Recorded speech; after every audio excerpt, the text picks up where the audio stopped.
엄마는 짐덩어리일 뿐이에요. 어머니는 짐덩어리일 뿐이에요. 이제 혼자 사세요. 뾰족한 그 말 한마디와 함께 아들은 비 오는 날 어머니 박영숙을 폐공장 앞에 버렸습니다. 낡은 캐리어 하나만 덩그러니 남긴 채 말이죠. 하지만 아무도 몰랐습니다. 그 공장 아래 180억짜리 재개발 부지가 묻혀 있다는 걸요. 그리고 그 땅의 주인이 바로 버려진 어머니라는 걸요. 만약 당신이라면 어떻게 하시겠습니까?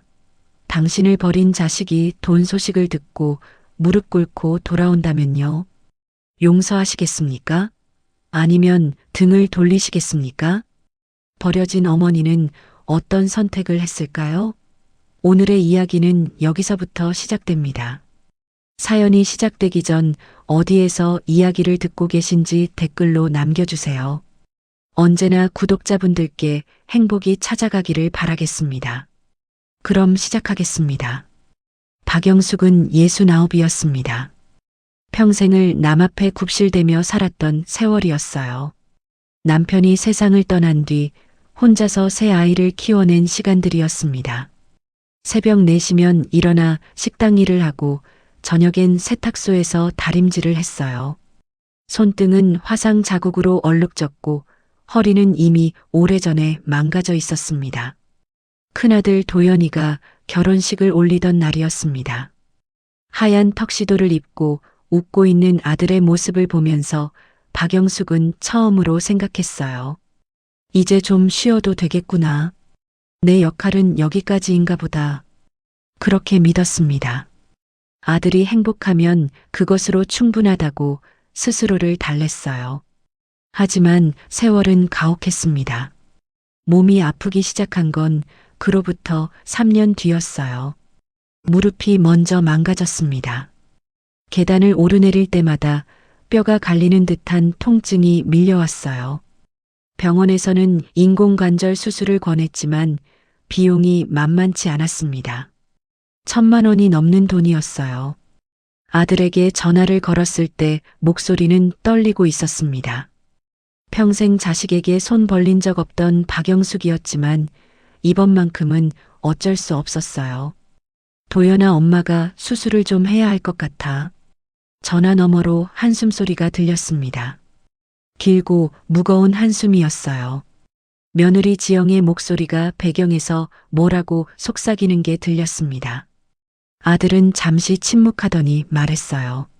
엄마, 요즘 우리도 형편이 안 좋아요. 애들 학원비에 집 대출금까지 감당하기 버거워요. 박영숙은 아무 말도 하지 못했습니다. 그저 전화기를 쥔 손에 힘만 잔뜩 들어갔어요. 손등에 핏줄이 붉어져 나왔습니다. 그래, 알았다. 엄마가 알아서 할게. 전화를 끊고 나서 한참을 멍하니 앉아 있었어요. 창밖으로 비가 내리기 시작했습니다.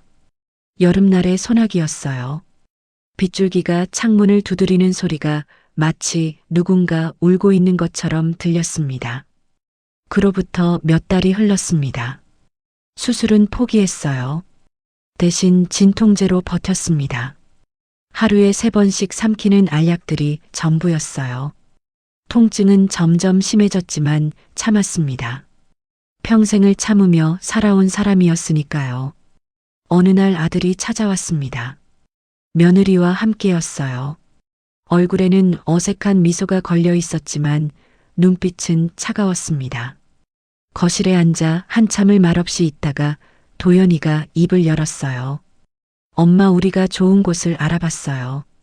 박영숙은 고개를 들었습니다. 무슨 말인지 알 수 없었어요. 무슨 좋은 곳?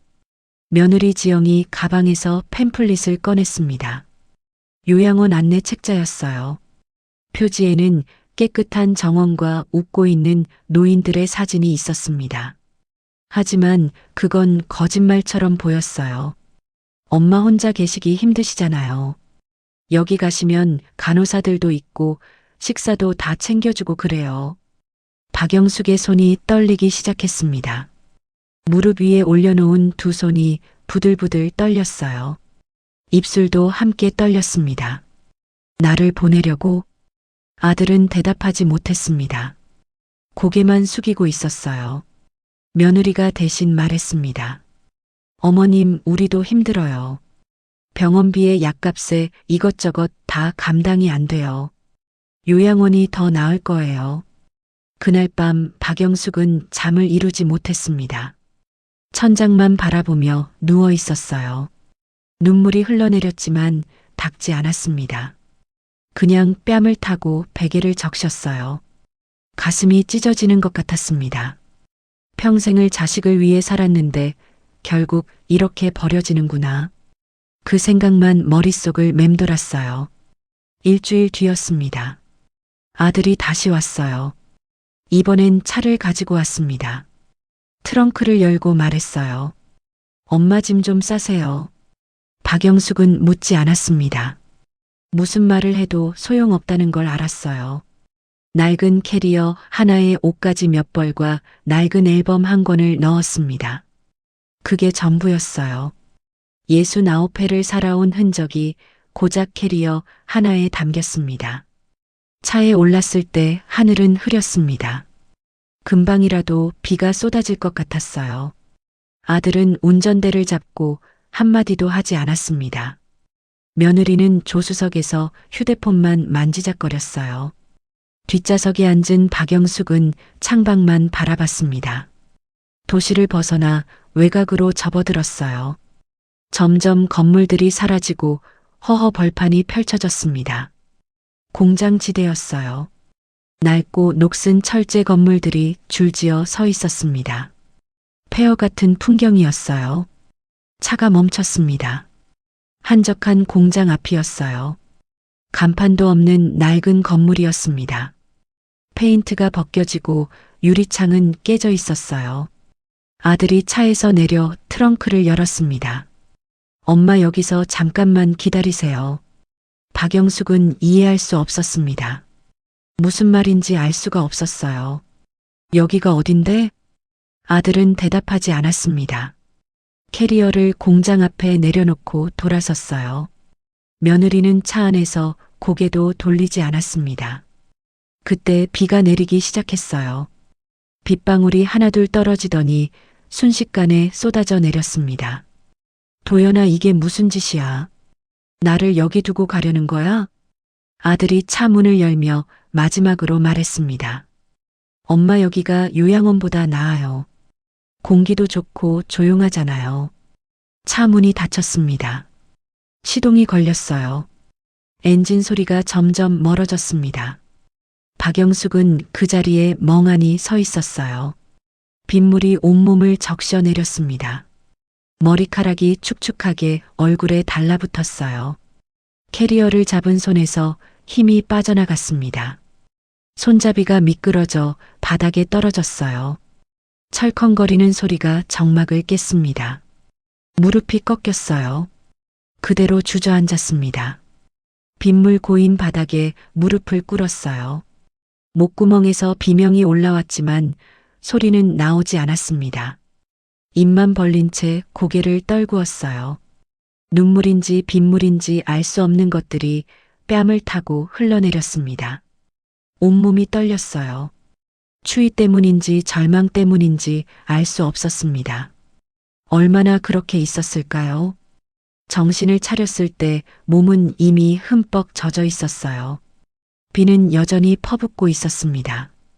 천둥 소리가 멀리서 들려왔어요. 박영숙은 비틀거리며 일어났습니다. 캐리어를 질질 끌며 공장 안으로 들어갔어요. 안은 어두웠습니다. 깨진 유리창 사이로 빗물이 흘러들어왔어요. 곳곳에 녹슨 기계들이 놓여 있었습니다. 먼지가 두껍게 쌓여 있었어요. 발소리가 공허하게 울렸습니다. 구석진 곳에 주저앉았어요. 등을 벽에 기댔습니다. 차가운 벽의 냉기가 등뼈로 전해졌어요. 그제야 소리내어 울었습니다. 목 놓아 울었어요.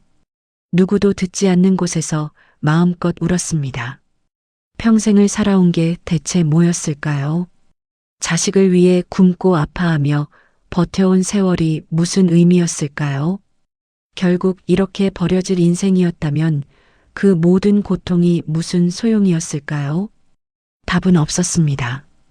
그저 빗소리만 공장 지붕을 두들겼어요. 밤이 왔습니다. 어둠이 공장을 삼켰어요. 박영숙은 캐리어를 베개 삼아 누웠습니다. 차가운 바닥이 온몸을 파고들었어요. 이대로 눈을 감으면 다시는 깨어나지 못할 것 같았습니다. 그게 오히려 나을 것 같았어요. 새벽이 밝아왔습니다. 희미한 빗줄기가 깨진 유리창 틈새로 스며들었어요. 박영숙은 몸을 움직이려다 신음을 삼켰습니다. 온몸이 얼어붙어 있었어요. 밤새 차가운 시멘트 바닥에 누워있던 탓이었습니다. 관절마다 쑤시고 아팠어요. 천천히 몸을 일으켰습니다. 허리가 굳어 있었어요. 손으로 바닥을 짚고 일어서려 했지만 힘이 들어가지 않았습니다. 두 번째 시도 끝에 겨우 벽을 붙잡고 일어설 수 있었어요. 다리가 후들거렸습니다. 창밖을 내다봤습니다. 비는 그쳤어요. 하늘은 잿빛이었습니다. 구름이 낮게 깔려 있었어요. 공장 밖으로는 아무것도 보이지 않았습니다. 다른 건물도 사람도 없었어요. 그저 황량한 땅뿐이었습니다. 목이 말랐습니다. 침을 삼키려 했지만 목구멍이 바짝 말라 있었어요. 언제 마지막으로 물을 마셨는지 기억나지 않았습니다. 어제 아침이었을까요? 캐리어를 뒤적거렸지만 물 한 병도 없었어요. 공장 안을 둘러봤습니다. 어젯밤에는 어둠 속에서 제대로 보지 못했던 것들이 보이기 시작했어요.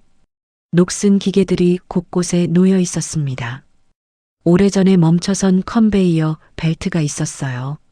먼지가 두껍게 쌓여 있었습니다. 천천히 걸었습니다. 발걸음마다 바닥에서 먼지가 피어올랐어요.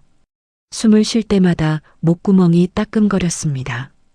기침이 나왔어요. 메마른 기침이 공장 안을 울렸습니다. 벽 쪽으로 다가갔습니다. 손을 뻗어 벽을 만졌어요. 페인트가 벗겨진 시멘트 벽이었습니다. 거칠고 차가웠어요. 손을 따라 천천히 걸었습니다. 그때였어요. 손끝에 뭔가 다른 감촉이 느껴졌습니다. 고개를 들었습니다. 낡은 금속 간판이 벽에 걸려 있었어요. 녹이 슬어 글자가 희미했습니다. 하지만 읽을 수는 있었어요. 대성금속. 네 글자가 선명하게 남아 있었습니다. 가슴이 철렁했습니다. 손이 떨렸어요. 대성금속. 어디선가 들어본 이름이었습니다. 아니, 들어본 게 아니었어요. 알고 있는 이름이었습니다. 기억이 되살아났습니다. 30년도 더 전의 일이었어요. 남편 영철이가 동업자와 함께 작은 철공소를 시작했던 때였습니다. 공장 이름을 짓느라 며칠을 고민했었어요. 결국 대성금속이라고 지었습니다. 크게 성공하자는 뜻이었어요. 무릎에 힘이 빠졌습니다. 다시 주저앉을 것 같았어요. 벽을 짚고 버텼습니다. 숨이 가빠졌어요. 심장이 빠르게 뛰었습니다. 이곳이 그 공장이라는 말인가요? 남편이 운영하던 바로 그 공장이란 말인가요? 천천히 주변을 둘러봤습니다. 이제는 다르게 보였어요. 낯설기만 했던 공간이 조금씩 익숙해지기 시작했습니다. 저 구석에 있던 선반, 저기 놓여있던 용접기, 하나둘씩 기억 속에서 모습을 드러냈어요. 눈물이 흘러내렸습니다. 주체할 수 없이 쏟아졌어요. 남편이 새벽같이 일어나 이곳으로 향하던 모습이 떠올랐습니다. 점심 도시락을 싸들고 찾아갔던 날들이 기억났어요.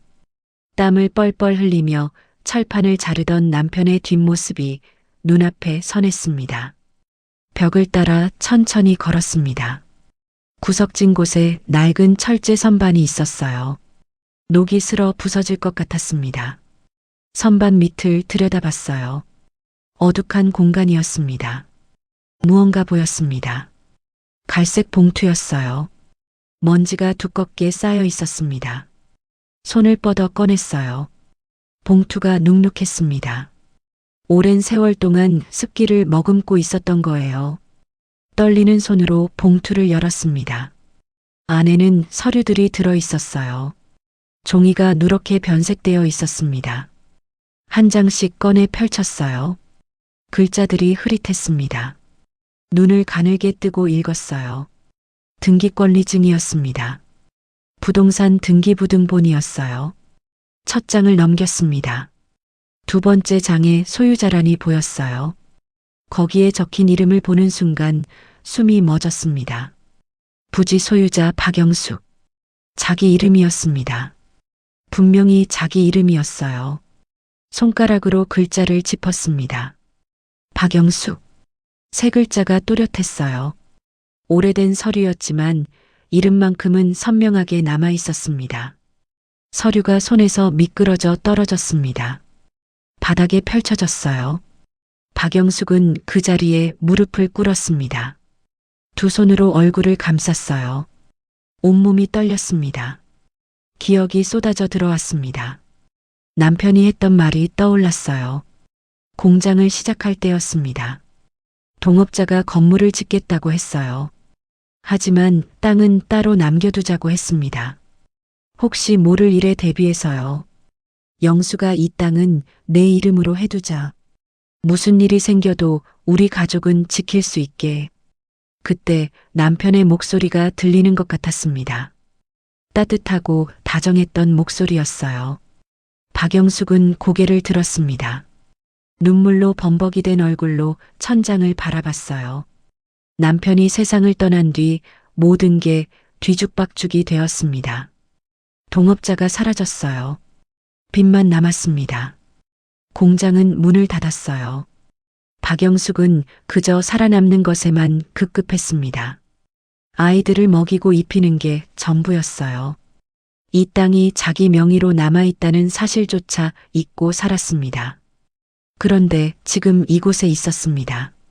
버려진 이곳이 바로 그 땅이었어요. 자기가 주인인 땅이었습니다. 아이러니했어요.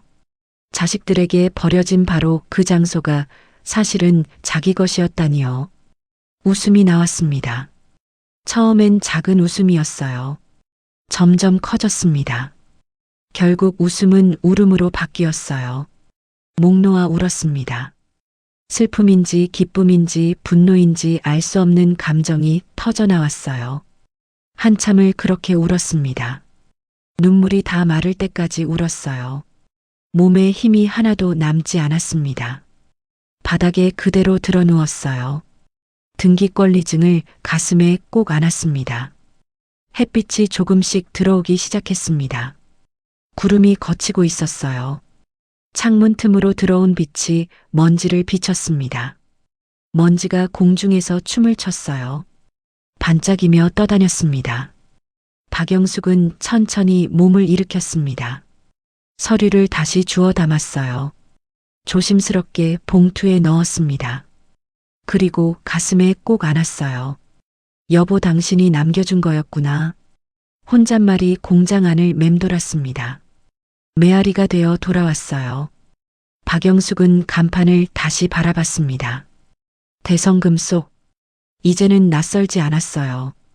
오히려 반가웠습니다. 이곳은 더 이상 버려진 공장이 아니었습니다. 자기 땅이었어요.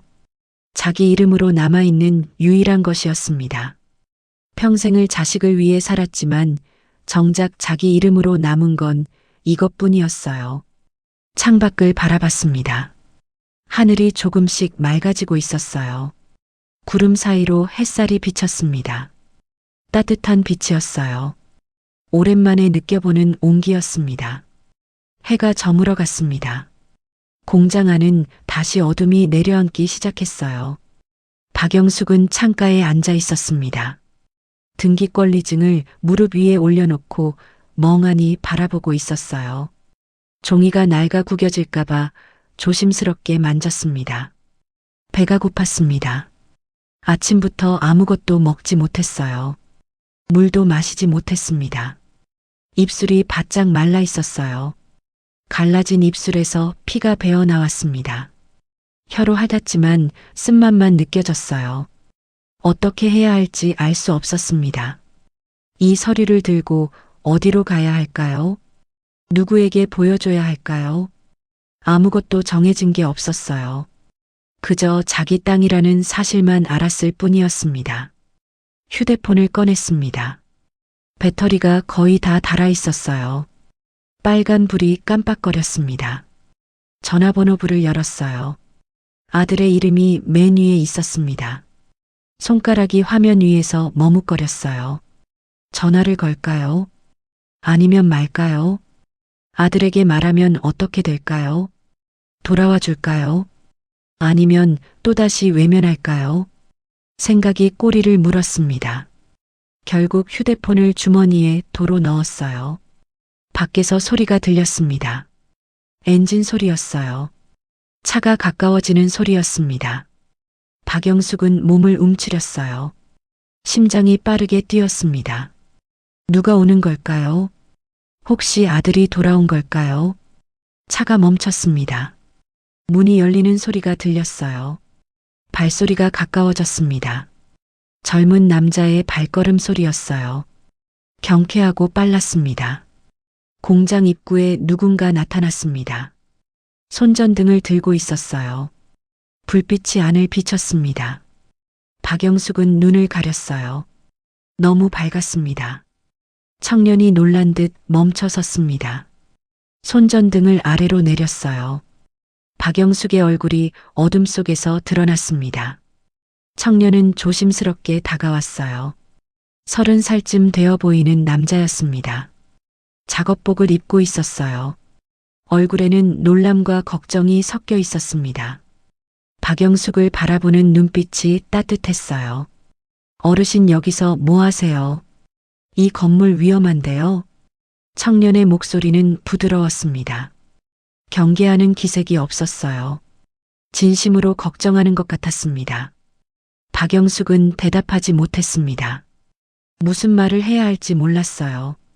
버려졌다고 말할 수도 없었습니다. 자존심이 허락하지 않았어요.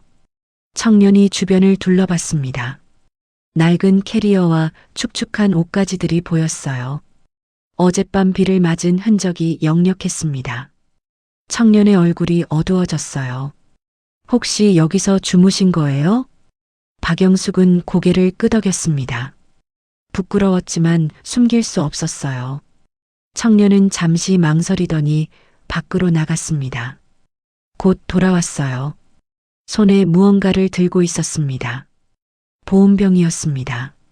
그리고 작은 도시락 하나였어요. 청년이 박영숙 앞에 내려놓았습니다. 보온병 뚜껑을 열어 따뜻한 차를 따랐어요. 김이 모락모락 올라왔습니다. 이거라도 드세요. 제가 저녁 먹으려고 가져온 건데요. 박영숙의 눈시울이 뜨거워졌습니다. 낯선 사람의 친절이 가슴을 찔렀어요. 떨리는 손으로 컵을 받았습니다. 따뜻한 온기가 손바닥으로 전해졌어요. 한 모금 마셨습니다. 따뜻한 액체가 목구멍을 타고 내려갔어요.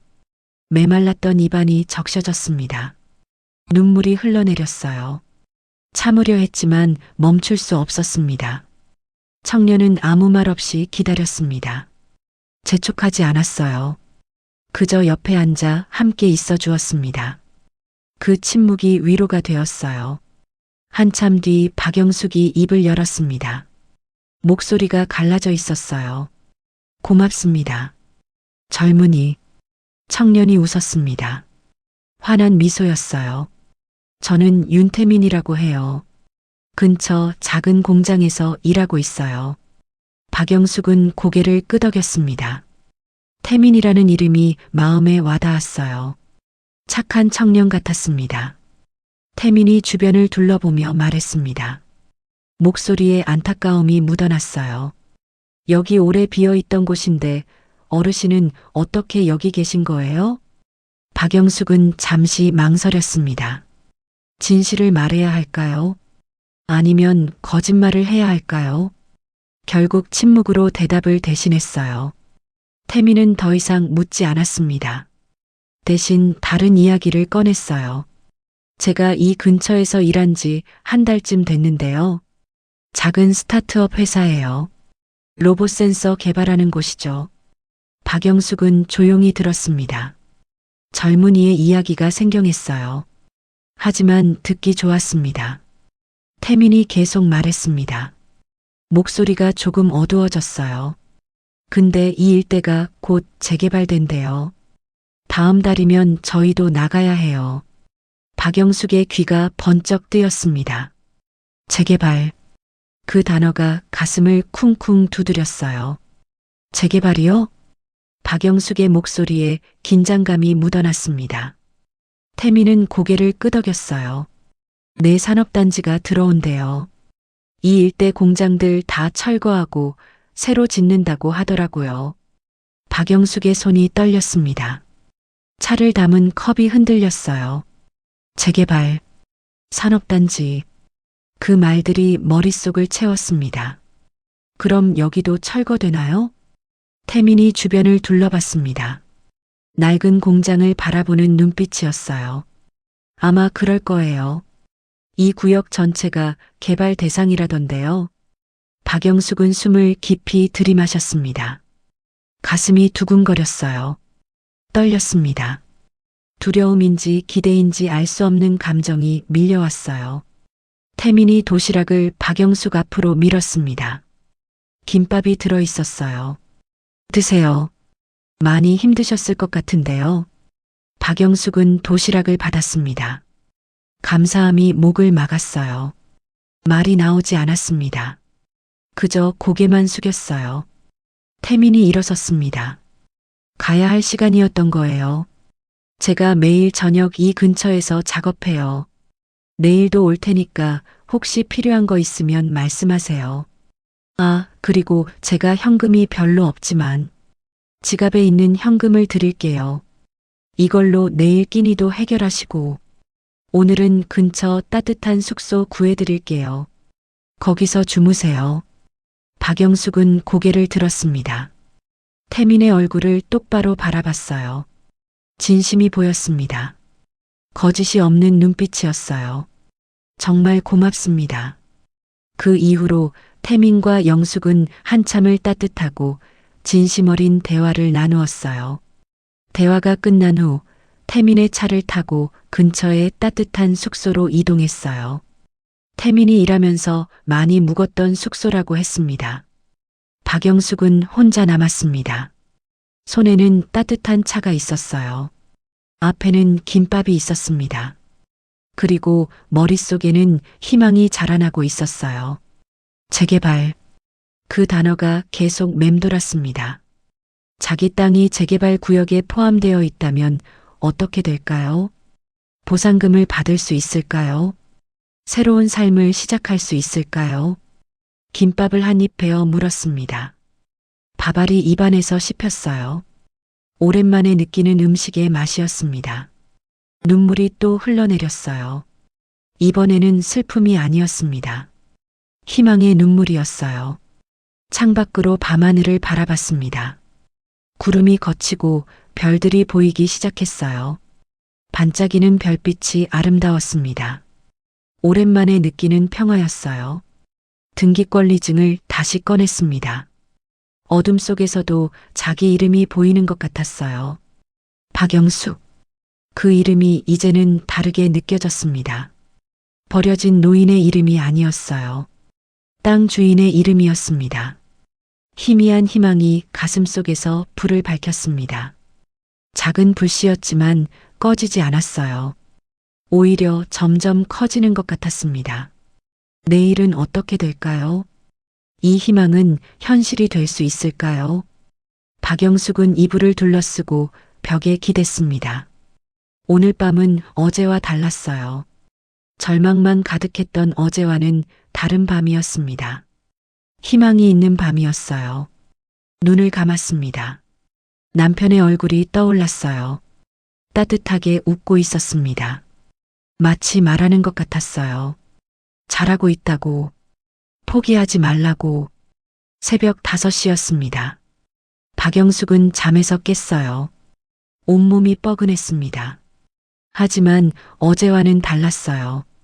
가슴속에 무언가 뜨거운 것이 타오르고 있었습니다. 등기권리증을 꺼냈습니다. 햇빛이 들어오기 시작했어요. 서류를 펼쳐들고 한 글자 한 글자 다시 읽었습니다. 부지 소유자 박영숙. 분명했어요. 착각이 아니었습니다. 일어섰습니다. 몸을 추스렀어요. 젖어있던 옷은 밤새 말랐습니다. 구겨지고 더러웠지만 입을 수 있었어요. 캐리어에서 조금 나은 옷을 꺼내 입었습니다. 거울이 없었습니다. 창문 유리에 비친 자신의 모습을 봤어요. 머리는 헝클어져 있었습니다. 얼굴은 핏기가 없었어요. 하지만 눈빛만큼은 살아 있었습니다. 어제와는 다른 눈빛이었어요. 등기소를 찾아가야 했습니다. 이 서류가 진짜인지 확인해야 했어요. 재개발이 사실인지도 알아봐야 했습니다. 태민이 한 말이 계속 맴돌았어요. 여관방을 나섰습니다. 아침 공기가 차갑게 폐를 채웠어요. 숨을 깊이 들이마셨습니다. 살아있다는 느낌이 온몸으로 퍼져나갔어요. 버스 정류장을 찾았습니다. 한참을 걸어야 했어요. 다리가 아팠지만 참았습니다. 무릎이 쑤셨지만 멈추지 않았어요. 한 걸음 한 걸음 앞으로 나아갔습니다. 정류장에 도착했을 때는 해가 완전히 떠올라 있었어요. 벤치에 앉아 버스를 기다렸습니다. 사람들이 하나둘 모여들었어요. 출근하는 사람들이었습니다. 옆에 앉은 여자가 박영숙을 힐끗 봤습니다. 눈살을 찌푸렸어요. 조금 떨어져 앉았습니다. 박영숙의 옷이 남루했기 때문이었어요. 신경 쓰지 않았습니다. 그런 시선에 이미 익숙했어요. 버스가 왔습니다. 올라탔어요. 카드를 찍었습니다. 잔액이 얼마 남지 않았다는 소리가 들렸어요. 신경 쓰지 않았습니다. 오늘만 버티면 됐어요. 맨 뒤에 앉았습니다. 창밖을 바라봤어요. 도시가 움직이기 시작했습니다. 사람들이 바쁘게 걸어다녔어요. 가게들이 문을 열었습니다. 세상은 여전히 돌아가고 있었어요. 1시간쯤 지났을까요? 등기소가 있는 정류장에 내렸습니다. 건물을 찾았어요. 생각보다 가까웠습니다. 회색 건물이 서 있었어요. 입구로 들어갔습니다. 안내 데스크가 보였습니다. 젊은 직원이 앉아 있었어요. 박영숙이 다가가자 고개를 들었습니다. 미소를 지었어요. 친절한 표정이었습니다. 어떻게 오셨어요? 박영숙은 가방에서 등기권리증을 꺼냈습니다. 떨리는 손으로 내밀었어요. 직원이 받아들고 펼쳤습니다. 눈을 가늘게 뜨고 읽기 시작했어요. 한참을 들여다보더니 고개를 들었습니다. 놀란 표정이었어요. 이거 정말 오래된 서류네요. 한 30년은 된 것 같은데요. 박영숙은 고개를 끄덕였습니다. 목소리를 냈어요. 이게 아직 유효한지 확인하고 싶어서요. 직원이 컴퓨터를 켰습니다. 키보드를 두드렸어요. 화면을 뚫어지게 바라봤습니다. 입술을 깨물고 집중하는 모습이었어요. 시간이 천천히 흘러갔습니다. 박영숙의 심장은 빠르게 뛰었어요. 손바닥에 땀이 났습니다. 무릎 위에 올린 손이 떨렸어요. 직원이 입을 열었습니다. 놀라움이 가득한 목소리였어요. 어머님, 이거 아직 명예 그대로 남아있어요. 박영숙님 맞으시죠? 박영숙의 눈에서 눈물이 흘러내렸습니다. 참을 수 없었어요. 진짜였습니다. 꿈이 아니었어요. 네, 제가 박영숙입니다. 직원이 더 자세히 들여다봤습니다. 화면을 스크롤하며 읽었어요. 고개를 끄덕였습니다. 그리고 어머님, 이 부지가 재개발 구역에 포함되어 있네요. 박영숙의 숨이 멎었습니다. 태민의 말이 사실이었어요. 재개발. 진짜 재개발이었습니다. 재개발이요? 목소리가 떨렸습니다. 직원은 화면을 가리키며 설명했어요.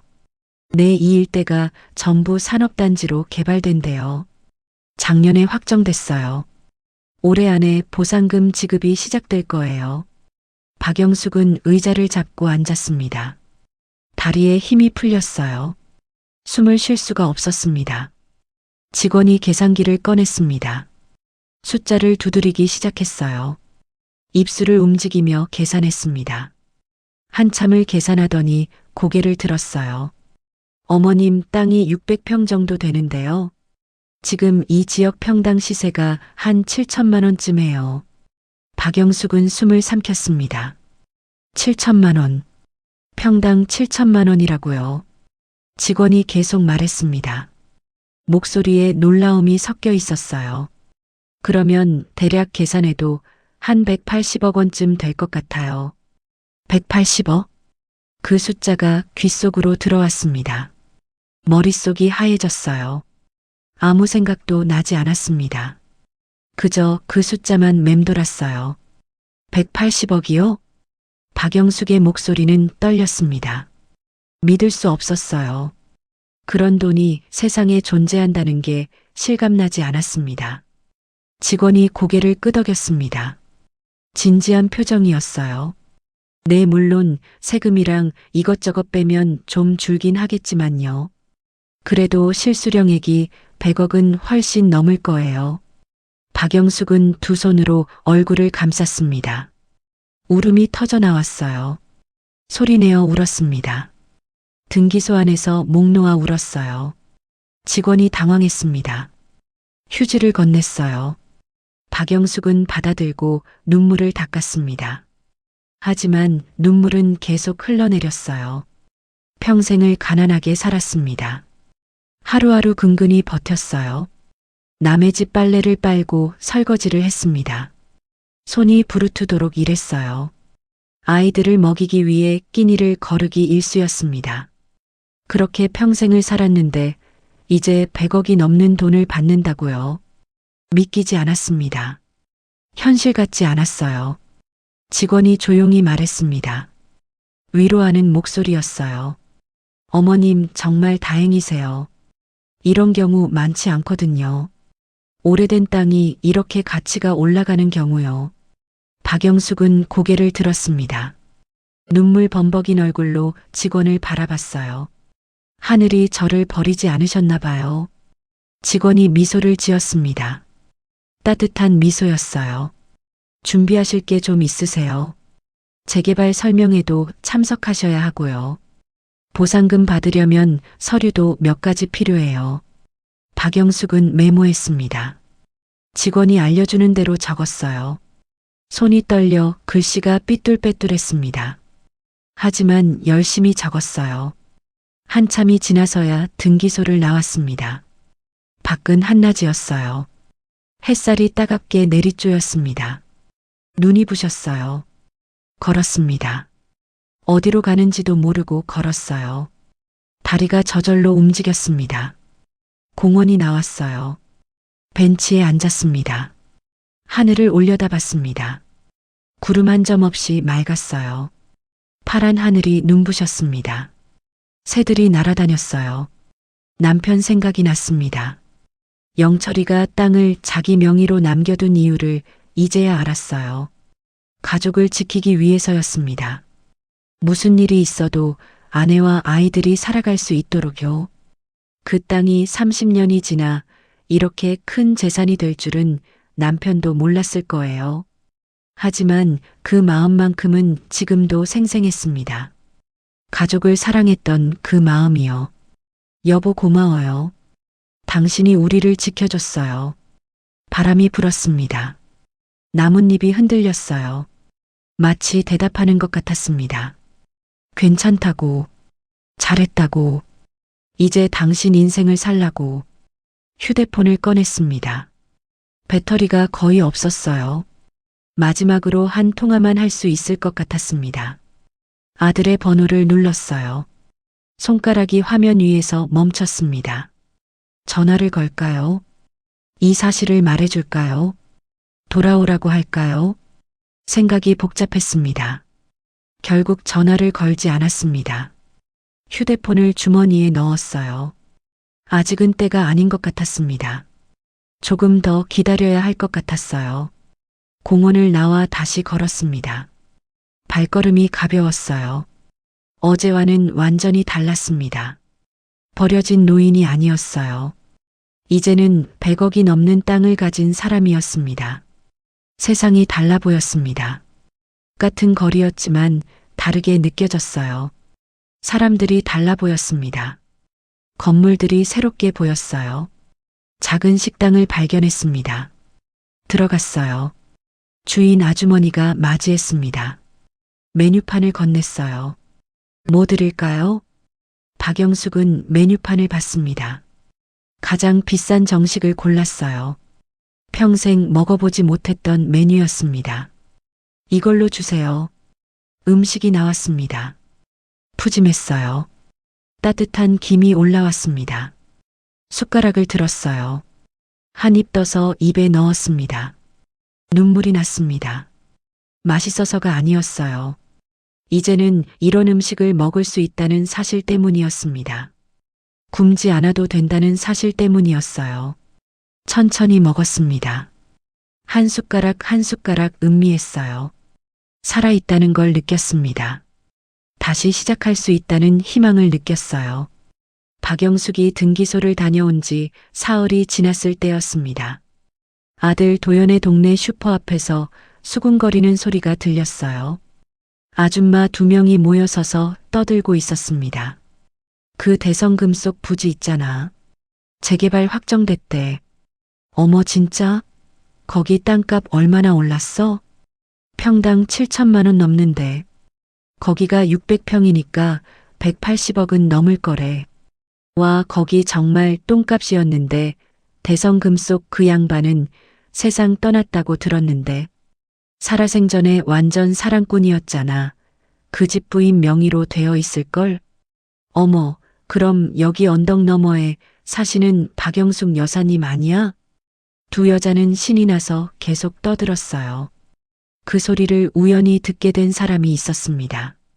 어렸을 때부터 이 동네 토박이었던 도연의 친구였어요.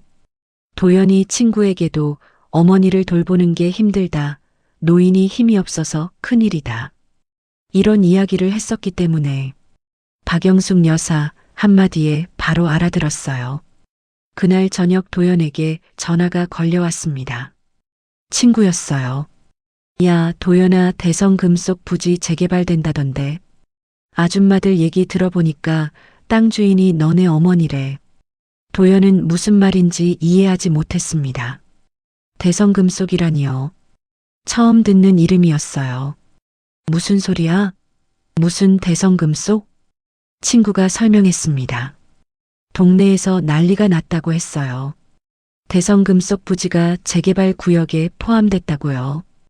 그 땅 주인이 박영숙이라고 했습니다. 도연의 얼굴이 하얗게 질렸습니다. 전화를 끊고 곧바로 인터넷을 뒤졌어요.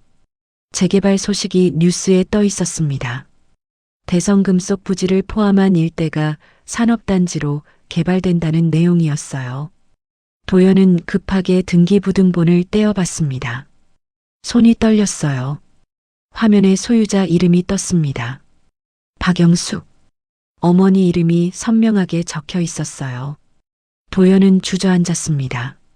머리가 하얗게 변했어요. 600평? 평당 7천만 원이면 100억이 훨씬 넘는 금액이었습니다. 자기가 버린 어머니가 그런 땅을 가지고 있었다니요. 도연은 아내 지영을 불렀습니다. 도연이 컴퓨터 화면을 보여줬습니다. 지영도 입을 다물지 못했어요. 어머, 이게 어떻게 된 거예요? 어머님이 이런 땅을 가지고 계셨어요? 두 사람은 밤새 잠을 이루지 못했습니다. 거실에 앉아 계산기를 두드렸어요. 세금을 빼도 100억은 훨씬 넘을 거예요. 실수령액만 해도 130억 원은 될 겁니다. 지영이 먼저 입을 열었습니다. 눈빛이 번뜩였어요.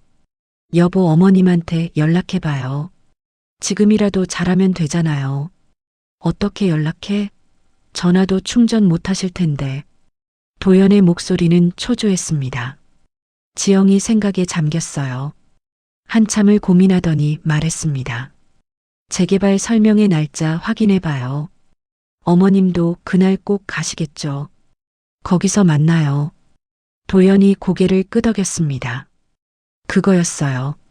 설명회장에 가면 어머니를 만날 수 있을 겁니다. 그런데 어떻게 해야 될까? 어머니가 우릴 봐주실까? 지영은 잠시 생각했습니다. 눈을 가늘게 뜨고 계산하는 표정이었어요. 일단 무조건 용서를 빌어야죠. 무릎 꿇고라도 빌어야 해요. 그 돈이면 뭐든 할 수 있잖아요. 그래도 어머니가 화나셨는데 들어주실까? 들어주시게 만들어야죠. 손주 애들 이야기도 하고요.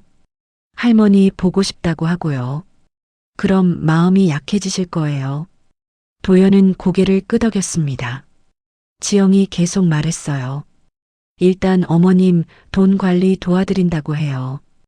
혼자 하시기 힘드시다고요. 그러면서 명의를 조금씩 우리 쪽으로 옮기는 거예요. 명의를 옮겨? 당연하죠. 어머님 연세도 있으시고 혼자 그 큰 돈 관리 못하세요. 우리가 도와드려야죠. 지영의 목소리에는 확신이 묻어났습니다. 도연도 점점 고개를 끄덕이기 시작했어요. 그래, 일단 만나야 해. 설명의 날짜 확인해봐. 지영이 컴퓨터를 열었습니다. 구청 홈페이지를 뒤졌어요. 재개발 설명의 공고가 떠 있었습니다. 날짜가 정해져 있었어요. 여기 있어요. 이틀 뒤네요. 좋아. 그날 아침부터 가자. 어머니 놓치면 안 돼. 두 사람은 밤새 작전을 짰습니다. 어떻게 말할지 연습했어요. 어떻게 무릎을 꿇을지 연습했습니다. 눈물까지 짜내는 연습을 했어요. 정장 새로 사야겠어. 깔끔하게 입고 가야 돼. 지영도 옷을 새로 샀습니다. 단정한 원피스를 골랐어요. 어머니 마음을 사로잡을 옷이었습니다. 이틀 동안 두 사람은 계획을 다듬었습니다. 어떤 말을 해야 어머니 마음이 움직일지 고민했어요. 100억이 넘는 돈이었습니다. 절대 놓칠 수 없었어요. 재개발 설명의 날이 밝았습니다. 아침 햇살이 여관 창문을 통해 쏟아져 들어왔어요. 박영숙은 일찍 일어나 옷을 갈아입었습니다. 가장 깨끗한 옷을 꺼냈어요. 낡았지만 정갈하게 다림질한 블라우스였습니다. 거울 앞에 섰어요. 머리를 단정히 빗어 넘겼습니다. 손이 떨렸습니다. 오늘이 마지막 날이었어요. 오늘 이후로 모든 게 달라질 겁니다. 100억이 넘는 돈을 받게 되는 날이었어요. 평생 상상도 못했던 금액이었습니다. 등기권리증을 가방에 넣었습니다. 신분증과 도장도 챙겼어요. 서류 봉투를 꼭 안고 여관을 나섰습니다. 아침 공기가 상쾌했어요. 깊이 숨을 들이마셨습니다. 폐 속 깊숙이 시원한 공기가 스며들었어요. 버스를 타고 구청으로 향했습니다. 창밖으로 도시가 지나갔어요. 사람들이 바쁘게 걸어 다녔습니다. 평범한 아침 풍경이었어요. 하지만 박영숙에게는 특별한 날이었습니다. 인생이 완전히 바뀌는 날이었어요. 구청 대강당에 도착했습니다. 이미 많은 사람들이 모여 있었어요. 땅 주인들이었습니다. 모두 재개발 보상금을 받으러 온 사람들이었어요. 저마다 긴장한 표정이었습니다. 설렘과 불안이 뒤섞인 얼굴들이었어요. 박영숙은 뒤쪽 자리에 앉았습니다. 주변을 둘러봤어요. 낯선 얼굴들 뿐이었습니다. 아는 사람이 하나도 없었어요. 오히려 편했습니다. 그때였습니다. 멀리서 익숙한 모습이 보였어요. 아들 도연이었습니다. 며느리 지영도 함께 있었어요. 정장을 차려입고 있었습니다. 새 옷이었어요. 분명 이날을 위해 산 옷일 겁니다. 박영숙을 찾는 눈빛이었어요. 박영숙은 고개를 돌렸습니다. 보이지 않으려 했어요. 하지만 이미 늦었습니다. 도연이 박영숙을 발견했어요. 빠른 걸음으로 다가왔습니다. 지영이 뒤를 따랐어요. 엄마. 도연의 목소리였습니다. 마치 아무 일도 없었던 것처럼 다정한 목소리였어요. 박영숙은 대답하지 않았습니다. 도연이 옆자리에 앉았어요. 지영도 따라 앉았습니다. 엄마 전화도 안 받으시고요. 얼마나 걱정했는지 아세요? 걱정. 그 단어가 낯설게 들렸습니다. 공장에 버렸을 때는 걱정하지 않았으면서요. 박영숙은 정면만 바라봤습니다. 아들을 보지 않았어요. 도연이 계속 말했습니다. 목소리에 애원이 섞여 있었어요. 엄마 오늘 중요한 날이잖아요. 저희가 도와드리려고 왔어요. 혼자 오시면 어떡해요? 도와드리려고. 그 말이 또 나왔습니다. 박영숙은 가방을 꼭 안았어요. 아무 말도 하지 않았습니다. 침묵이 답이었어요. 지영이 박영숙의 팔을 살짝 잡았습니다. 조심스러운 손길이었어요. 어머님, 저희 정말 반성했어요. 이제 잘할게요. 제발 믿어주세요. 박영숙은 팔을 빼냈습니다. 차갑게 빼냈어요. 지영의 손이 허공에 남았습니다. 설명회가 시작됐습니다. 단상에 공무원들이 올라왔어요. 마이크를 잡고 말하기 시작했습니다. 재개발 계획에 대한 설명이었어요. 보상금 산정 방식과 지급 일정이 나왔습니다. 박영숙은 집중해서 들었습니다. 한마디도 놓치지 않으려 했어요. 중요한 내용들이었습니다. 메모지를 꺼내 적었어요. 옆에서 도연이 속삭였습니다. 엄마 제가 다 정리해 드릴게요. 복잡하시죠? 박영숙은 대답하지 않았습니다. 도연을 밀어냈어요. 손으로 조용히 하라는 신호를 보냈습니다. 도연의 얼굴이 굳었어요. 1시간쯤 지났을까요? 설명회가 끝났습니다. 이제 개별 상담 시간이었어요. 이름이 불리는 순서대로 상담실로 들어가는 방식이었습니다. 박영숙님. 이름이 호명됐습니다. 박영숙은 일어섰어요. 도연과 지영도 따라 일어났습니다. 당연하다는 듯이요. 박영숙이 손을 들어 막았어요. 너희는 여기 있어. 엄마 저희가 같이 들어가야죠. 혼자 가시면 안 돼요. 도연의 목소리가 조급했습니다. 지영도 거들었어요. 어머님 서류도 많고 복잡할 텐데요. 저희가 같이 가야죠. 박영숙은 단호하게 말했습니다. 흔들림이 없는 목소리였어요. 혼자 갈 수 있어. 엄마. 도연이 소리를 높였습니다. 주변 사람들이 쳐다봤어요. 도연은 당황해서 목소리를 낮췄습니다. 엄마 제발요. 저희 빼고 가시면 안 돼요. 박영숙은 대답하지 않았습니다. 돌아서서 상담실로 향했어요. 도연과 지영은 자리에 남았습니다. 어쩔 수 없었어요. 책상 너머로 공무원 2명이 앉아 있었습니다. 서류가 산더미처럼 쌓여 있었어요. 박영숙에게 앉으라고 했습니다. 의자에 앉았어요. 등을 곧게 펴고 앉았습니다. 박영숙님 맞으시죠? 등기권리증 확인 좀 하겠습니다. 박영숙은 서류를 건넸습니다. 공무원이 꼼꼼히 들여다봤어요. 컴퓨터로 확인 작업을 했습니다. 키보드 두드리는 소리만 들렸어요. 한참이 지나서 고개를 끄덕였습니다. 확인됐습니다. 대성금속 부지 600평 맞으시네요. 다른 공무원이 계산기를 두드렸습니다. 숫자들이 화면에 떴어요. 프린터에서 서류가 나왔습니다. 지지직 소리를 내며 종이가 뽑혔어요. 박영숙님 부지에 대한 감정가는 총 182억 원입니다. 박영숙의 심장이 뛰었습니다. 182억. 등기소에서 들었던 것보다 더 많았어요. 2억이나 올랐습니다. 공무원이 계속 설명했습니다. 차분하고 또렷한 목소리였어요. 여기서 양도소득세와 지방세 등을 공제하면 실수령액은 약 136억 원 정도 됩니다. 136억. 그 숫자가 서류에 인쇄되어 있었습니다. 박영숙은 그 숫자를 바라봤어요. 믿기지 않았습니다. 한참을 바라봤어요. 서명하시면 한 달 안에 입금됩니다. 계좌번호 적어주세요. 떨리는 손으로 계좌번호를 적었습니다. 글씨가 삐뚤빼뚤했어요. 하지만 읽을 수 있었습니다. 공무원이 서류를 챙겼어요. 수고하셨습니다. 축하드립니다. 상담이 끝났습니다. 박영숙은 일어섰어요. 다리에 힘이 없었습니다. 비틀거렸어요.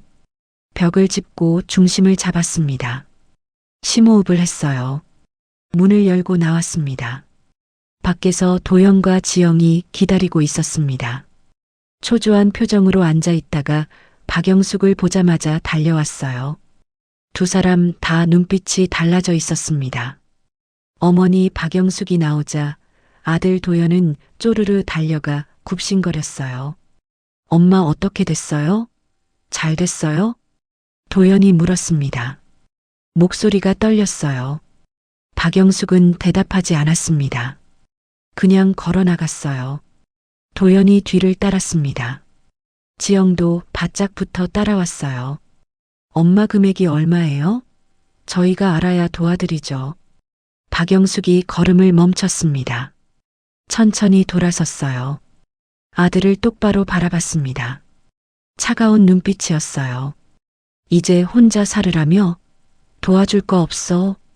엄마 혼자도 다 할 줄 안다. 엄마 그런 큰 돈 혼자 관리하시기 힘드시잖아요. 저희가 있잖아요. 박영숙은 비웃음을 지었습니다. 처음으로 아들 앞에서 비웃었어요. 내가 알아서 할 거야. 평생 혼자 너를 먹여 살렸는데 이것도 못하겠니?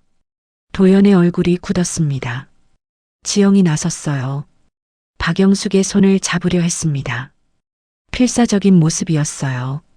어머님, 저희가 걱정돼서 그래요. 사기꾼들이 많잖아요. 혼자 계시면 위험해요. 박영숙은 손을 뿌리쳤습니다. 강하게 뿌리쳤어요. 지영이 뒤로 비틀거렸습니다. 박영숙이 말했어요. 또렷하고 차갑게 말했습니다. 너희가 제일 걱정이야. 사기꾼보다 더 무서운 게 가족이더라.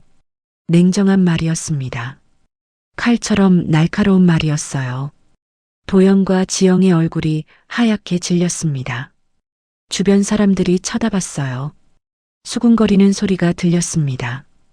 도연이 무릎을 꿇었습니다. 구청복도 한가운데에서 무릎을 꿇었어요. 사람들이 놀라 멈춰섰습니다. 지영도 따라 무릎을 꿇었어요. 두 사람이 바닥에 무릎을 댔습니다. 엄마 제발요. 제발 용서해 주세요. 저희 잘못했어요. 도연의 목소리가 떨렸습니다. 눈물이 흘러내렸어요. 하지만 박영숙의 눈에는 거짓으로 보였습니다. 엄마 제발요. 저희 없이는 안 돼요. 엄마도 저희 없이 못 사시잖아요. 지영도 울먹였습니다. 고개를 조아렸어요. 하지만 박영숙은 움직이지 않았습니다. 일어나. 창피하게. 박영숙의 목소리는 차가웠습니다. 도연이 고개를 들었어요. 눈물 범벅인 얼굴이었습니다. 엄마 저희 진짜 반성했어요. 다시는 안 그럴게요. 제발 믿어주세요.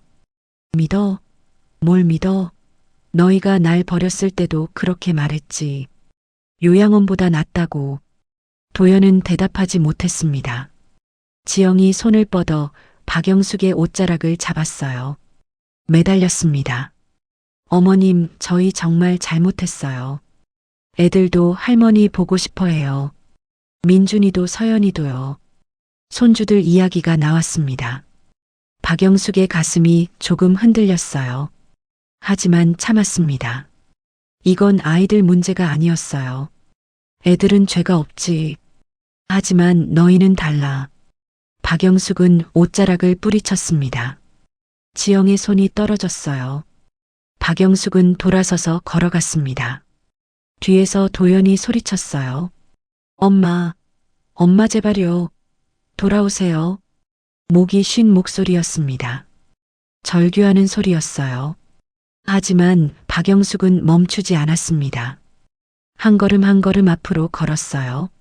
엄마, 저희 없이 어떻게 사세요? 엄마. 도연의 울부짖음이 복도에 울려 퍼졌습니다. 지영도 함께 울었어요. 두 사람의 울음소리가 뒤에서 들렸습니다. 하지만 박영숙은 뒤돌아보지 않았어요. 구청을 나섰습니다. 햇살이 눈부셨어요. 눈을 가늘게 떴습니다. 뜨거운 햇빛이 얼굴을 데웠어요. 하지만 마음은 시원했습니다. 택시를 잡았습니다. 탔어요. 기사에게 말했습니다. 변호사 사무실로 가주세요. 며칠 전 알아둔 곳이었습니다. 유산 상속 전문 변호사였어요. 미리 예약해둔 상태였습니다. 준비된 사람이었어요. 차가 출발했습니다. 뒤를 돌아봤어요. 도영과 지영이 구청 앞에 서 있었습니다. 멍하니 바라보고 있었어요. 무릎을 꿇었던 자리에서 일어서지도 못하고 있었습니다. 점점 작아졌어요. 시야에서 사라졌습니다. 박영숙은 창밖을 바라봤습니다. 도시가 지나갔어요. 새로운 길이었습니다. 지금까지 와본 적 없는 곳이었어요. 앞으로 갈 길이었습니다. 변호사 사무실에 도착했습니다. 깨끗한 건물이었어요. 유리로 된 현대식 건물이었습니다. 엘리베이터를 타고 올라갔어요. 5층에서 내렸습니다. 접수처에서 이름을 말했습니다. 상담실로 안내받았어요. 중년의 여자 변호사가 맞이했습니다. 단정한 정장 차림이었어요. 따뜻한 미소를 지었습니다. 박영숙님 맞으시죠? 앉으세요. 오시느라 수고하셨어요. 박영숙은 앉았습니다. 푹신한 소파였어요. 변호사가 물었습니다. 신탁 설정하신다고 하셨죠? 수익자는 누구로 하실 건가요? 박영숙은 가방에서 메모지를 꺼냈습니다. 손주들 이름이 적혀 있었어요. 10살 민준이와 8살 서연이었습니다. 정성스럽게 쓴 글씨였어요. 손주들 이름으로 해주세요. 성인이 될 때까지 찾지 못하게요. 변호사가 고개를 끄덕였습니다. 이해한다는 표정이었어요. 컴퓨터로 서류를 작성하기 시작했습니다. 박영숙이 말했어요. 또렷하게 말했습니다. 아들과 며느리는 절대 건드리지 못하게 해주세요. 법적으로 완벽하게요.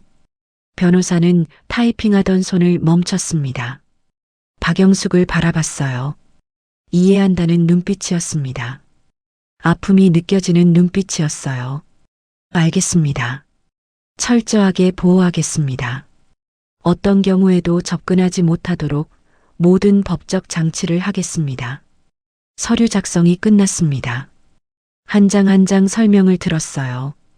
박영숙은 모든 내용을 확인했습니다. 빠진 게 없었어요. 완벽했습니다. 박영숙은 서명했어요. 한 글자 한 글자 정성스럽게 썼습니다. 도장을 찍었어요. 꾹 눌러 찍었습니다. 모든 게 끝났어요. 이 돈은 나를 버린 세대가 아니라 다음 세대가 써야 하니까요. 애들은 죄가 없으니까요. 박영숙의 목소리는 단호했습니다. 변호사가 고개를 숙였어요. 존경하는 눈빛이었습니다. 훌륭한 결정이십니다. 아이들이 성인이 되면 이 은혜를 알게 될 겁니다. 사무실을 나왔습니다. 거리로 나섰어요. 바람이 불었습니다. 시원한 바람이었어요. 머리카락이 흩날렸습니다. 가슴이 뻥 뚫리는 기분이었어요. 마치 무거운 짐을 내려놓은 것 같았습니다. 휴대폰이 울렸습니다. 도연이었어요. 받지 않았습니다. 또 울렸어요. 여전히 도연이었습니다. 3번, 4번 계속 울렸어요. 받지 않았습니다. 전원을 껐어요. 화면이 깜깜해졌습니다. 세상이 조용해졌어요. 박영숙은 하늘을 올려다봤습니다. 구름 한 점 없이 맑았어요. 파란 하늘이 끝없이 펼쳐져 있었습니다. 자유로웠어요. 이제 정말 자유로웠습니다. 석 달이 흘렀습니다. 박영숙은 속초에 작은 집을 샀어요. 바닷가가 보이는 단층 집이었습니다. 마당이 있었어요. 넓지는 않았지만 햇빛이 잘 드는 공간이었습니다. 꽃을 심을 수 있는 땅이 있었어요. 이사 온 첫날 박영숙은 마당에 라벤더를 심었습니다. 남편이 좋아하던 꽃이었어요. 보라색 작은 꽃들이 바람에 흔들리는 모습이 아름다웠습니다. 수국도 심었어요. 파란색과 분홍색 수국이 여름이면 활짝 필 거예요. 집은 소박했습니다. 방 2개에 거실과 주방이 있었어요. 가구는 중고로 샀습니다. 낡았지만 깨끗했어요. 침대와 식탁과 작은 소파가 전부였습니다. 더 이상은 필요하지 않았어요. 창문을 열면 바다가 보였습니다. 푸른 물결이 끝없이 펼쳐져 있었어요. 파도 소리가 들렸습니다. 출렁이며 밀려왔다 물러가는 소리였어요. 밤이면 그 소리를 자장가 삼아 잠들었습니다. 매일 아침 일찍 일어났습니다. 해가 뜨기 전이었어요. 바닷가를 산책했습니다. 모래사장을 맨발로 걸었어요. 차가운 모래가 발바닥을 간지렸습니다. 파도가 발끝을 적셨어요. 동네 사람들과 인사를 나눴습니다. 처음에는 낯설었어요. 하지만 시간이 지나자 익숙해졌습니다. 슈퍼주인 아주머니는 항상 웃으며 맞아줬어요. 생선가게 아저씨는 신선한 고등어를 골라줬습니다. 어느 날 태민에게서 전화가 왔습니다. 공장에서 만났던 그 청년이었어요. 번호를 알려줬던 게 기억났습니다. 어르신 잘 지내세요? 저 윤태민이에요. 반가운 목소리였습니다. 박영숙은 미소를 지었어요. 잘 지내. 너는 어떠니? 태민은 웃었습니다. 전화 너머로 밝은 웃음소리가 들렸어요. 저희 회사가 투자를 받았어요. 이제 제대로 시작할 수 있을 것 같아요. 박영숙은 기뻤습니다. 착한 청년이 잘 되는 게 기뻤어요. 축하한다. 정말 잘 됐구나. 태민이 잠시 망설이더니 말했습니다. 조심스러운 목소리였어요. 어르신 혹시 시간 되시면 한번 뵐 수 있을까요? 찾아뵙고 싶어요. 사실 제가 부모님이 안 계시는데 어르신과 대화하면서 어머니가 생긴 느낌이었거든요. 박영숙은 주소를 알려줬습니다. 일주일 뒤 토요일에 오기로 했어요. 약속한 날이 왔습니다. 태민이 차를 몰고 왔어요. 조수석에는 누군가 함께 타고 있었습니다. 차에서 내렸어요. 젊은 여자였습니다. 태민의 여자친구라고 소개했어요. 어머니 같은 분이 있다고 했더니 어르신 뵙고 싶다고 해서 같이 왔어요. 여자는 수줍게 웃었습니다. 두 사람은 정성스럽게 준비한 선물을 건넸어요. 과일과 떡이 들어 있었습니다. 거실로 안내했습니다. 차를 끓였어요. 구수한 보리차였습니다. 세 사람은 둘러앉아 이야기를 나눴어요. 태민이 회사 이야기를 했습니다. 신나는 표정이었어요. 눈이 반짝거렸습니다. 젊음이 가득한 모습이었어요. 박영숙은 흐뭇하게 바라봤습니다. 한참을 이야기하다 태민이 조심스럽게 물었습니다. 궁금했던 게 있었나 봐요. 어르신 그때 공장에서 어떻게 되셨어요? 박영숙은 웃었습니다. 간단하게 설명했어요. 재개발 보상금을 받았다고 했습니다. 이곳으로 이사 왔다고 말했어요. 태민은 기뻐했습니다. 진심으로 축하해줬어요. 박영숙이 입을 열었습니다. 내가 도와줘서 희망을 가질 수 있었어. 정말 고마워. 태민은 고개를 저었습니다. 부끄러운 표정이었어요. 저는 아무것도 안 했는걸요. 박영숙은 가방을 가져왔습니다. 봉투를 꺼냈어요. 태민에게 건넸습니다. 태민이 놀라며 물었어요. 이게 뭐예요? 내 사업 자금으로써 5천만 원 들어있어. 태민은 황급히 손을 저었습니다. 받을 수 없다고 했어요. 박영숙이 태민의 손을 잡았습니다. 따뜻하게 말했어요. 도와줘서 고마워. 이건 빚이 아니라 믿음이야. 태민의 눈에 눈물이 맺혔습니다. 여자친구도 함께 울었어요. 두 사람은 고개를 숙여 감사 인사를 했습니다. 박영숙은 그 모습을 바라보며 미소 지었어요. 태민이 돌아간 뒤 박영숙은 마당으로 나갔습니다. 라벤더 향기가 코끝을 스쳤어요. 수국이 조금씩 자라고 있었습니다. 물을 주며 꽃들을 어루만졌어요. 저녁이 되었습니다. 하늘이 붉게 물들었어요. 마치 수채화처럼 아름다운 노을이었습니다. 박영숙은 베란다에 앉아 그 풍경을 바라봤어요. 차 한 잔을 손에 들고 있었습니다. 휴대폰을 켰습니다. 석 달 만이었어요. 문자가 수십 개 쌓여 있었습니다. 모두 아들과 며느리에게서 온 것들이었어요. 하나씩 읽어 내려갔습니다. 처음에는 화난 말투였어요. 점점 애원하는 내용으로 바뀌었습니다. 마지막 문자는 어제 온 것이었어요. 엄마 사랑해요. 정말 미안해요.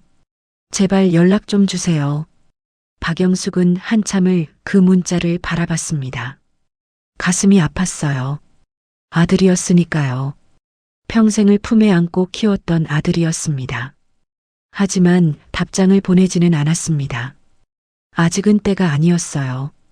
상처가 아물려면 시간이 더 필요했습니다. 휴대폰을 내려놓았습니다. 하늘을 올려다봤어요. 별이 하나둘 떠오르기 시작했습니다. 반짝이는 별빛이 아름다웠어요. 그래도 내가 내 아들이었지. 혼잣말이 밤 공기 속으로 흩어졌습니다. 미움은 없었어요. 분노도 사라졌습니다. 그저 담담한 마음만 남았어요.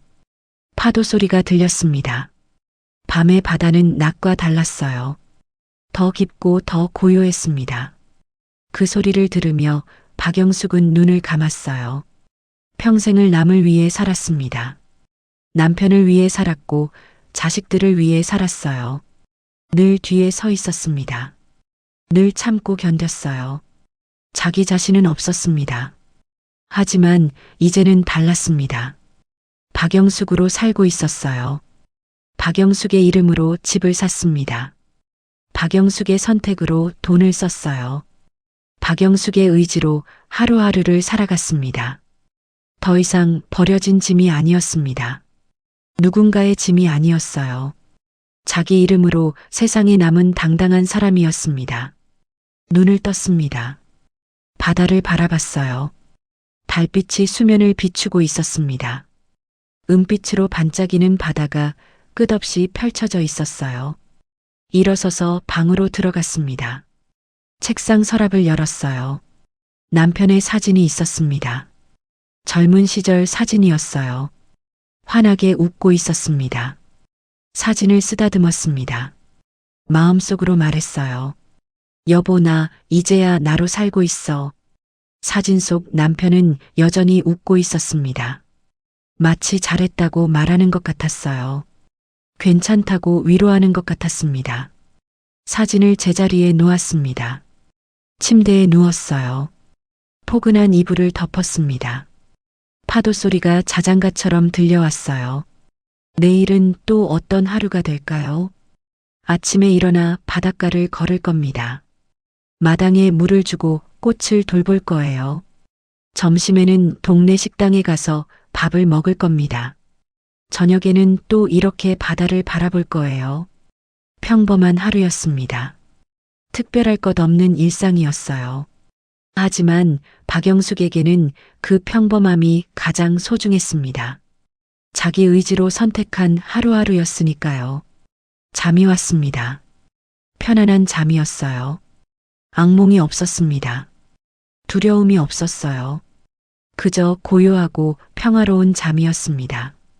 박영숙은 미소를 지으며 잠들었습니다. 그 미소에는 분노도 슬픔도 없었어요. 오직 한 가지만 있었습니다. 이제야 나로 산다는 평온함이었어요. 69의 박영숙은 비로소 자기 인생의 주인공이 되었습니다. 더 이상 누군가의 그늘이 아니었어요. 햇빛 아래 당당히 선 한 사람이었습니다. 그리고 그것으로 충분했습니다. 여러분이라면 어떻게 하셨을까요? 만약 여러분이 박영숙이었다면 아들을 용서하셨을까요? 아니면 그녀처럼 혼자 사는 길을 선택하셨을까요? 정답은 없습니다. 각자의 상황이 다르고 각자의 마음이 다르니까요. 다만 이것만은 기억해 주세요. 사람의 가치는 돈으로 결정되지 않습니다. 관계의 진심은 가장 어려운 순간에 드러납니다. 박영숙의 선택이 옳았는지는 모르겠습니다. 하지만 그녀는 후회하지 않았어요. 이건 그녀의 인생이고 그녀의 선택이었으니까요. 이 이야기가 누군가에게 위로가 되었기를 바랍니다. 힘든 가족관계로 고민하시는 분들께 용기가 되었기를 바랍니다. 이야기가 마음에 와닿으셨다면 구독 버튼과 좋아요 눌러주세요. 이 선택에 용기를 주실 분은 좋아요 한 번씩 부탁드립니다. 알림 설정까지 해주시면 더 좋은 이야기로 찾아뵙겠습니다. 댓글로 여러분의 생각도 들려주세요. 여러분이라면 어떤 선택을 하셨을지 정말 궁금합니다. 감사합니다. 그리고 기억하세요. 여러분의 인생은 여러분 것입니다.